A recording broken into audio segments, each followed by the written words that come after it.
Okay, just so I can explain the free kicks the corners, let's have a look at this quick video of some Arsenal set pieces. Hopefully this will give you an idea of what we're trying to explain. Arsenal's victory over Manchester United last night showcased another 2 goals from set pieces. So let's break down why Arsenal are so effective from corner kicks. The first question many may ask is, why do Arsenal often start their runs outside of the back zone? And the answer is straightforward.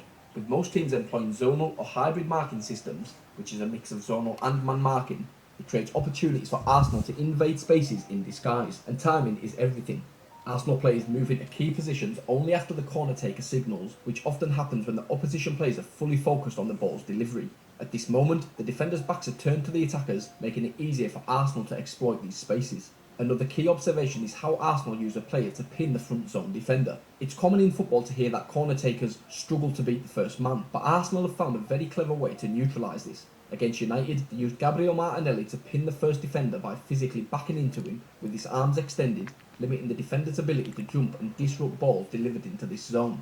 The cornerstone of Arsenal's strategy is what I like to call the shield. They use blockers to form a barrier around an intended zone, and the likes of Saka and Rice are tasked with delivering balls into these zones.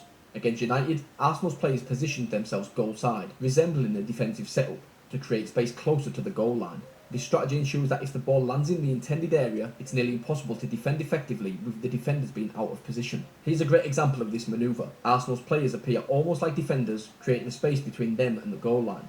One critical aspect of this setup is preventing the goalkeeper from stepping into the vacant zone to claim the ball. So to counter this, Arsenal used William Saliba to pin Andre Onana, disrupting his movement and reducing his ability to come off his line effectively. In response, Manchester United sent Rasmus Højlund to man-mark Saliba in the back zone. However, this had minimal impact on Saliba's ability to disrupt the goalkeeper.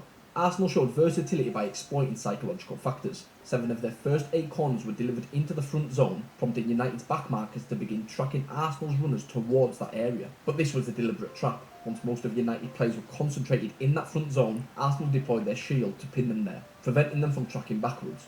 This allowed Arsenal to overload the back zone, leading directly to their second goal. Saliba and Kiwior executed the shield to perfection, which created a 3v1 situation at the back zone.